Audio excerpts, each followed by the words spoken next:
So now I tell them then about the caring habits, and I don't just list them because I think these habits deserve more attention than just saying what they are. They're very distinct. The first one I like to talk about is listening. How many people in here, I already know the answer, but how many people in here think they're good listeners? We're good listeners, right? That's what we do. A lot of my audiences, they are not like this audience, so I don't get a lot of hands up. But then when I talk about listening, I say, I'm not just talking about hearing another person. That's do my ears work. That's good. But what I mean when I say listen is, are you listening for understanding? That's truly what I mean when I say listen. So you're not just hearing the other person.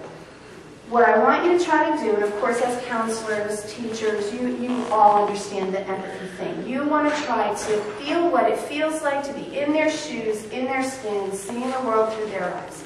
Not that you have to agree, but you just want to experience as best you can what it's like for that person, particularly if they're your child or your significant other. That's really important.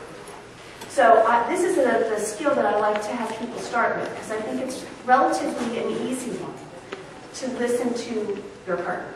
So just start listening, hearing where they're coming from. Okay. Supporting is next. The way that I do that. I had the biggest challenge in this area when my son at 17 and 51 weeks came to me and said, I want to join and go to life. I'm a mother who spent 18 years keeping this boy safe, and he didn't make it easy. Now he wants to go where they're shooting at him and blowing things up. Now I respect him, and I am so proud of him. I cannot tell you how proud I am. But as a mother, in that moment, I wanted to say, no, you are not joining me. Are you crazy?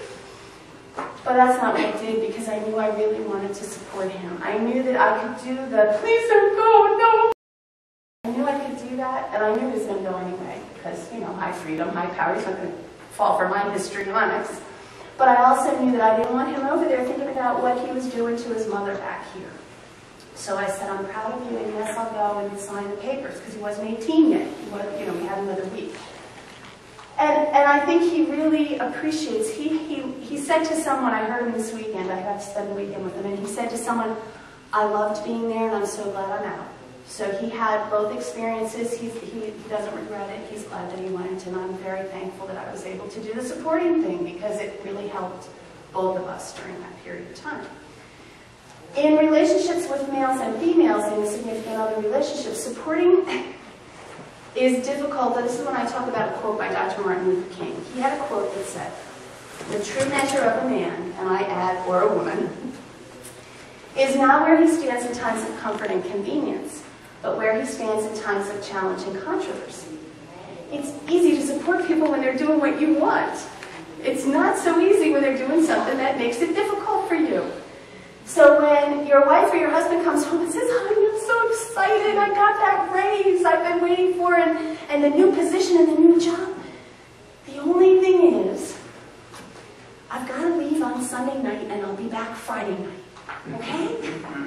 Now, if you're a high freedom person, you're going, yes. But if you rely on this person to make your life a little easier, maybe help out with the kids, or you know, whatever that person, then all of a sudden you're saying, well, wait a minute. But if you truly want to use the caring habits, you're going to be supportive. Now, if there's a problem, you're going to go down to negotiating differences, right? It's not that you just always 100% support whatever your partner wants. If there's a conflict, you've got to work that out. I'm not doormat here. But I am saying you want to support them in what they're doing. The next one is encouraging, and we talk about a difference between encouraging and supporting. I think encouraging is when we're our partner's cheerleader, right? We want to cheer them on, encourage them. Sometimes our partner wants to do something but lacks the confidence or the courage to actually do it. It's something they really want to do, and we say, you can do it. I know you can do it. You might practice with them. You know, your kid wants to get the lead in the school play, so you go through all the lines, you run the lines, you go out in the backyard if they want to join a soccer team and you kick the ball around. You do whatever you need to encourage. I've had people, of course, people who don't know choice theory, who will ask me, what's the difference between nagging and encouraging? Anybody here want to tell me the difference? Negative versus positive. All right, and you're right, and there's another difference. Oh, encouraging comes with support. Okay, it does. It does. Something else. What about here? I heard relation. Motivation. Oh, motivation. Yes, this is what I say just to make it simple. Nagging is when you're trying to get somebody to do what you want them to do. Encouraging is what you do when you're trying to help somebody do what they want to do. It's very different. So I say there's no way I can think of that you can encourage your child to clean their room. Unless they come to you and say, man, I've lost something in there, I don't know where to find it, I don't know where to start, I gotta start looking for it. Then you can encourage. You can even support and you can help. But if they don't want to clean their room and you're on them without cleaning their room, you're nagging. There's a difference. It's what you want, not what they want. Okay, the next one is trusting. And I talk a lot about trust because I think, unless you've lived your life in a bubble, my guess is you've had some people break trust with you. Is that fair to say? And then, of course, because we're all healthy individuals, when somebody doesn't, live up to their promises, look at them and say, okay, that's you, has nothing to do with me, and we just move on in our life, right? We don't carry that baggage with us, do we? We're weighed down like this, aren't we? Because we're trying to drag all of those hurts and disappointments, and we try to protect ourselves. And in protecting ourselves, we can damage our relationship with a person who deserves our trust. We are not trusting the person in front of us because of something other people did, often. And sometimes it's even something that person did, but they've asked forgiveness. They've said they're not going to do it again, and we're still not trusting. So I think to really I say, if you really want a healthy, happy relationship, you've got to trust the person you're with. And if they demonstrate over time that they can't be trusted, well, then you have another decision to make. Can I stay with a person I don't trust? That's the question. You can't change them into somebody who's trustworthy if they've shown you that they're not. But one of the things that's really helped me, and it's kind of the spiritual perspective, I tend to trust people until they show me that they can be trusted. And then, okay, I get it. I get it, okay. I don't look at that person and say, you're a bad person. And I really work hard at not taking it personal. The next level of trust I look at is, do I trust myself?